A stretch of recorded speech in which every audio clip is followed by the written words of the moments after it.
أشهد أن محمد رسول الله.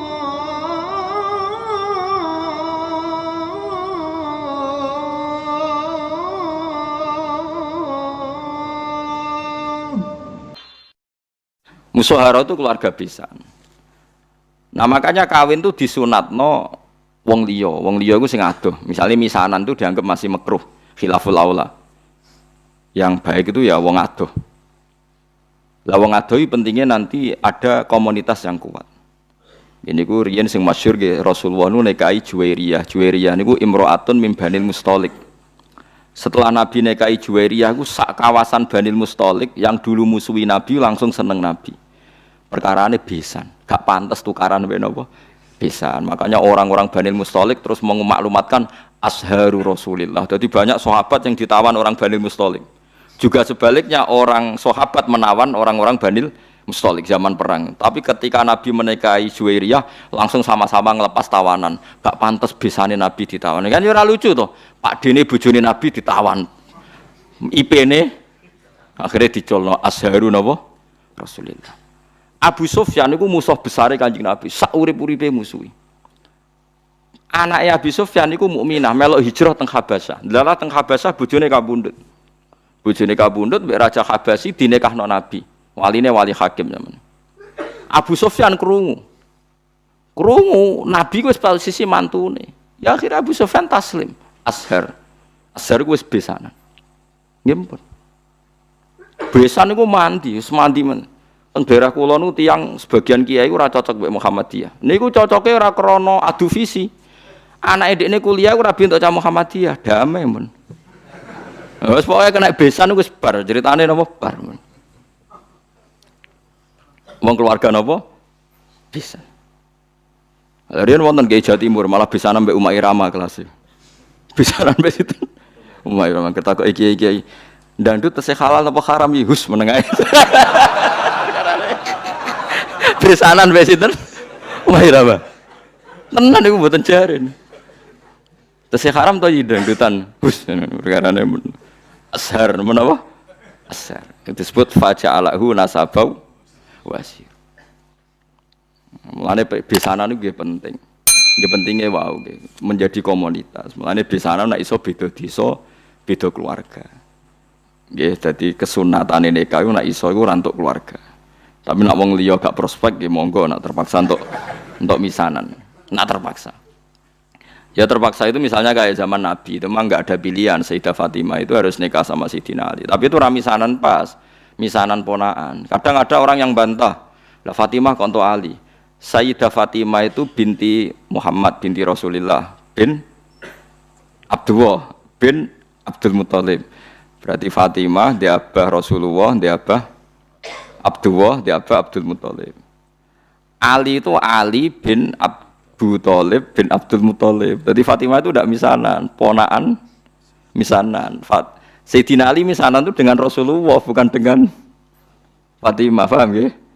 Lho to Ali bin Abi Thalib, Muhammad bin Abdullah, Sayyid Abdullah itu kakaknya Abu Thalib. Berarti yang misanan Sayyidina Ali dengan Nabi apa Sayyidina Ali dengan Fatimah? Dengan Nabi, paham ya? Berarti dapat Fatimah itu untuk ponaan apa? Misan. Kadang wong salah kaprah nyongkone Fatimah iku mboten. Nah nek iso niku rabi iku untuk wong ado. Nah iso nak payu maksudnya iki kan bakas. Ya nek ora payu wis piye meneh wis. Setahu saya keluarga fanatik rabi keluarga itu kalau pondok besar ya sido kiri. Tapi itu saja untuk minduan, ya untuk minduan ming telu. Yang misanan cer ya jarang, hampir gak ada. Padahal fanatik dapat keluarga tapi ya ming telu, ming papat gitu kan. Ya karena percaya orang luar itu kan ya tidak meyakinkan juga kan. Soalnya terus untuk wong ra jelas kan ya repot juga. Disebut napa faja'alahu nasabau wasira. Dadi eling-eling nggih. Nasab itu. Nah terus kalau orang zina itu nasab itu hilang, walinya hakim. Jadi banyak pertanyaan di masyarakat, misalnya ada orang hamil di luar nikah. Nggih hamil di luar nikah. Itu terus dengan kesadaran dua sejoli iki terus minta dinikahkan kiai. Anak produk gelap ini tidak bisa dinasabkan ke bapaknya, ya. Karena agama itu hanya ngakui nasab kalau akadnya sahih, kalau akadnya sahih. Sehingga ini nanti kalau lahir anak perempuan, walinya itu tetap tidak bapaknya, paham ya? Meskipun jelas-jelas bapaknya yang bersetubuh, walinya itu hakim. Karena agama hanya ngakui nasab yang dari bapak lewat akad sahih. Makanya sering kejadian di masyarakat itu, wes hamil lagi kawin. Itu kalau mesti pesen, sampean tobatnya diterima Allah karena sudah kawin. Itu harus didukung. Harus didukung. Bagaimanapun dengan menikah kan menghilangkan zina kan, kalau dia tetap berhubungan, kalau tidak nikah kan malah zina. Ya ono kiai sing wong wis ora bener kok dinikahno, itu salah besar. Harus malah cepat dinikahkan supaya hubungannya halal. Tapi nanti anaknya ini nanti enggak boleh jadi diwaleni napa? Bapak. Saya itu pernah menikahkan orang yang kasusnya seperti itu. Ya saya bilang di naibnya, ya sudah istilahnya walinya bapaknya tapi walinya tetap naib, itu tidak bisa. Karena nasab yang diakui syariat itu yang diakdin apa? Sahih, yang lewat akad apa? Sahih. Jadi nanti kalau seperti itu misalnya anaknya putri, paham ya? Oleh ngandang bapak, wajan bapaknya secara genetik, secara gen, tapi secara syar'an nanti kalau nikah walinya apa? Hakim. Nah, makanya itu kudu ngerti. Nah, lagi-lagi adopsi anak itu mengacaukan itu semua. Nah, makanya agama itu membatalkan. Jadi kasih sayang boleh, kayak apa boleh lah. Seperti Rasulullah nganti nyisi ubelis itu Usamah, tapi nasabnya tetap Usamah bin Zaid bin Harisah. Harus jelas, Usamah bin Zaid bin Harisah. Tidak boleh dibilang Zaid bin Muhammad. Itu disebut apa? Ud'uhum li'abaihim huwa aqsatu intaqwa. Paham gitu? Terus kula suwun supaya sampean terlatih lah ambek teorinya ulama. Ulama itu tidak hanya ngomong sosial. Saiki wong awam ana omongan sosial, ana melarat pe anak sugih. Saiki ana uripe dipe anak wong sugih, tukokno mobil, tukokno sepeda motor. Selalu yang dibahas itu sistem-sistem sosial. Saiki kepenak uripe penak dipe wong sugih. Agama itu tidak mikir itu tok. Agama itu mikir nanti kelanjutannya nasab itu kayak apa. Nanti kalau kawin sama mahramnya. Terus yang ketiga ini yang perlu sampean ketahui. Ini yang paling ngeri. Mungkin ini khusus ulama kelas berat itu didiskusikan. Tapi ini saya utarakan di sini. Ben sampean dadi ulama kelas berat maksudnya ben melok katut. Kalau terjadi adopsi atau tidak jelas, itu ada masalah begini. Misalnya saya punya anak putri, Ruhin punya anak putri, jelas anak saya. Saya ingat betul itu anak saya. Terus karena Ruhin itu orang yang miskin, terus anaknya itu terlantar. Tapi dia tahu betul kalau anaknya itu hidup di biduan ini. Hidup di biduan ini. Terus Ruhin punya anak lelaki, mau kawin sama perempuan biduan. Enggak jelas. Dia yakin kalau anaknya itu di biduan, tapi tidak tahu siapa.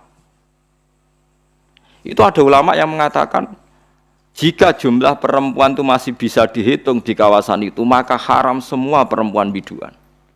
Karena ditakutkan jangan-jangan yang dinikah itu saudaranya kandung. Mulane kena ada anak jogeman hilang. Soalnya ada anak wedok hilang ning Batam. Kowe cek eling betul nak ilange ning kawasan Pulau Gadung misalnya di Jakarta ning Pulau Gadung.